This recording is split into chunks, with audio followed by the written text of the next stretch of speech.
Organisers of the second televised presidential debate remain uncertain about the appearance of President Yoweri Museveni despite several negotiations with the incumbent's team ahead of the debate later today. The debate will specifically focus on foreign policy, peace and security both within Uganda and the regional integration, international trade and investment. At the inaugural debate, President Museveni, who is the ruling NRM flag bearer, kept the organizers guessing about his participation until the last minute when his private secretary wrote to say that he would not make it. Later, at a media briefing at his country home, he referred to the debates as speech competitions that should be left to high school students. The campaign task force deputy spokesperson Mary Mutesi told the Daily Monitor last week that Mr. Museveni would be making last-minute pitches to voters before campaigns close on February 16th. All of Museveni's opponents attended the inaugural debate.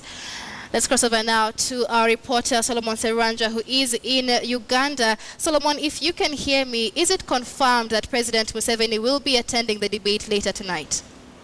Certainly, Michelle, I'm standing at the Kampala Serena Conference Center, where there has been heavy deployment of the Special Forces Command, which is, of course, protecting the president. The advanced team manning the security at the gate and at the entrance of the hall where the debate is going to be taking place, which is a clear indication that President Yoweri Museveni will be attending today's presidential debate that will majorly focus on issues of foreign affairs, regional trade, and indeed peace and security in the region. Michelle. Right now, Solomon, that Special Forces Command had released a video about 2 weeks ago showcasing their tactics, a video that elicited mixed reactions and created tension in the run-up to the next general election. What is the feeling now as the election campaigns continue? Well, the Ugandans have gone past getting scared of looking at guns because, I mean, every day on the streets you have soldiers moving with guns, you have police officers moving with guns. So the whole gun fear effect has really gone low.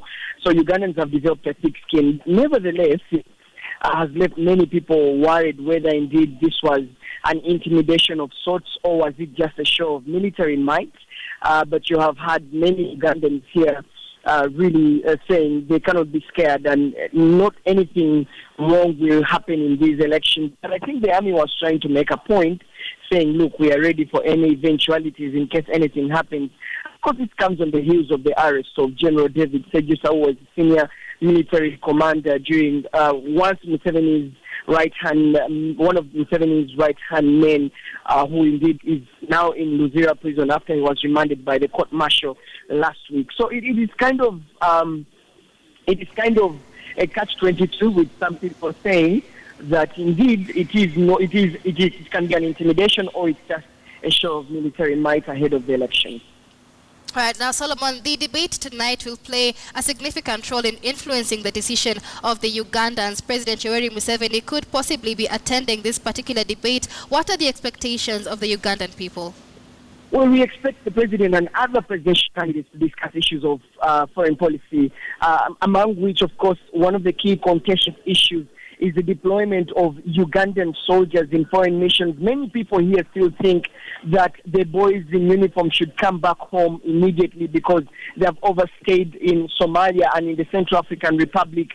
Another key issue that we expect to be discussed tonight is the issue of the exportation of Ugandan labor. Now, we've had multiple cases of, women who are taken to do domestic work in the Middle East who are tortured and mistreated. We want to hear what is the comment from the different presidential candidates on handling the exportation of domestic workers to the Middle East and outside Uganda. Also key on the agenda tonight is how is Uganda doing in terms of its its trade? What are our export-import ratios? Are we doing any better than how we used to do 5 years ago? And what can be put in place to improve our trade relations with indeed the region, but also on the international platform? I think also, Michelle, one of the things we expect to come out is an issue of regional integration, and that said, the East African community, how far have we gone as a region to integrate, and whether indeed Uganda has benefited from this integration? Right. Now, Solomon, I understand that there are concerns that this particular election may not go as smoothly or as peacefully as other elections in the past. What could be the reason for this, and what security measures have been put in place to ensure that there is security?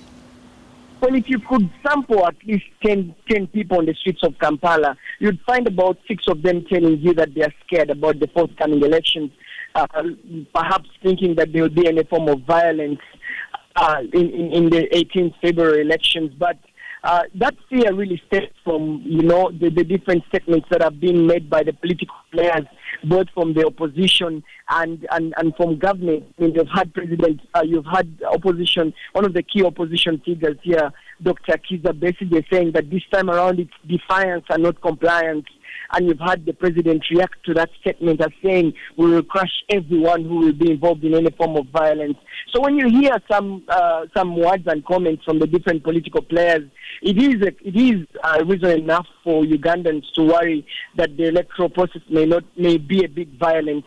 But anyway, that said, we've seen the deployment of military on the streets of Kampala. We've seen the deployment of police officers everywhere. Matter of fact, we reported last week, KTN reported last week, I think earlier this month, about the procurement of armored vehicles that we are seeing at the Mombasa port there. And so it's kind of this double deployment in Uganda ahead of the elections. And all that can only be summarized in one statement, that there is need to have peace in these elections. All right, thank you very much. KTN's Solomon Seranja, they're reporting from Uganda, confirming that President Yoweri Museveni will indeed attend that much-awaited presidential debate, which will be taking place tonight. Stay tuned to KTN News, where that debate will be airing live. Let's